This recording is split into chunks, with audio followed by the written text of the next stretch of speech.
Gatsby here, and did you know Fuwalos was printed as a rare in the OCG? Recently, the OCG put out a new ban list applying a warning shot to the card that is alone the honored one, the one that single-handedly transcended the format warping term to apply a decade-long minigame to an entire region of people.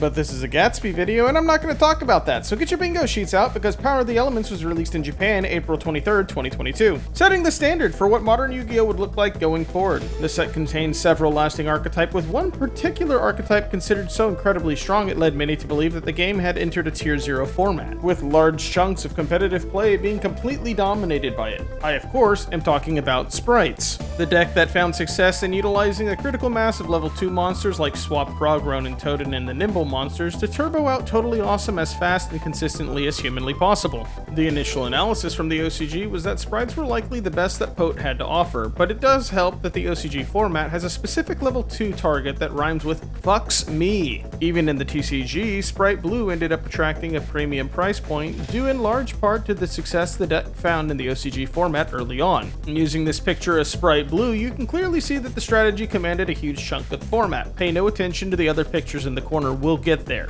Consistency tools like Blue to search Jet to search Starter and inboard pieces like Toad, Elf, and IP, the format appeared to be completely solved. That is, until the following month with Duelist Pack Duelists of Pyroxene. Featuring a level 10 of my favorite Signer Dragon, I wonder what kind of support Ishizu has entered the building. And the rest is history, so how did Konami take to our new frog overlords? Well, in July 2022, Totally Awesome, considered to be the driving force of the Sprite strategy, was banned, leaving Tier Shizu to take up where Sprites left off, and the OCG found themselves in yet another Tier 0 format. Fast forward to October 2022, and once again Konami addresses the two giants in the room, putting multiple cards from each strategy on the list. That said, anyone with experience in this format already knows that even with these hits, Tier Limit had quite a bit of play left in them. And in January 2023, Kitkallis would finally receive its ban along with the limit to Sheeran and Reinhardt. Surely this would be enough, right? Wrong! Because April 2023 was a death list, putting Sprite Elf out to pasture, limiting Sprite Blue, and limiting the last two Ishizus and the remainder of the tier names.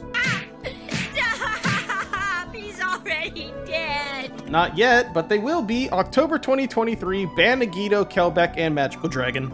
So now that we're done with our history lesson, on a completely unrelated note, the OCG released a ban list September 23rd that got a lot of people talking, and for good reason. We finally got to see limits placed on the remaining Snake Eyes consistency tools, as well as a heavy-handed approach to the engraver package. I wonder what impacts this had on the format that was currently being played.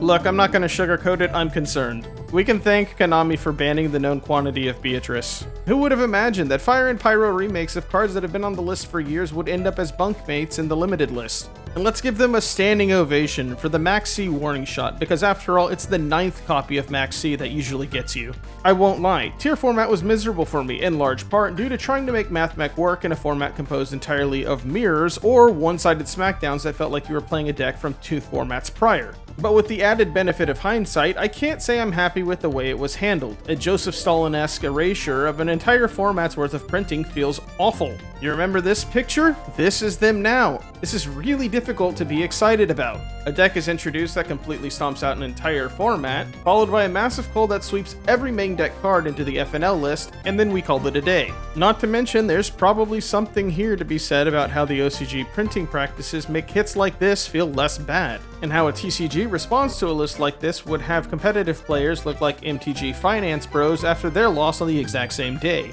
But with the OCG printing multiple rarities, it makes removing cards that were obviously always going to be a problem a less expensive threat to hold over the head of the community. With regards to the content of the list in relation to the state of the game, the list looks great to TCG players who have been begging for a heavier-handed response to the Snake Eye deck late last August.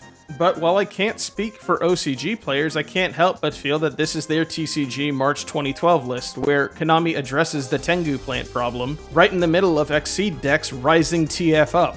There's a famous quote from some politician on his way to locals, and it goes, "Ask not what your ban list can do for you, ask what your ban list is going to do to your community." And while the most recent TCG list was very close to the mark of exactly what I wanted to see from it, a clear direction with a continued push to remove floods and generic negates from the formats, it's easy to follow and gives players a direction they can expect the game to go in, even with the faults mostly coming from obvious hits that I expect will be addressed at the start of the year. Lists like the OCG one have me a bit disappointed. Obviously, Konami Konami would have to address the pile of built-in redundancies that would have kept Snakes in the format indefinitely, we close in on what I have to believe is the temporary end of the Diabellstar lore. I really hope Konami looks at this list and thinks about what it means, prior to making another massive lore deck that leaves players asking if a strategy is going to be left untouched due to marketability. Because when an entire year's worth of card design is destined to end up on the list due to a lack of consideration of the impact the archetype will have on the game, it leaves players with an expectation of another year of this shit. But surely that's not gonna happen, right?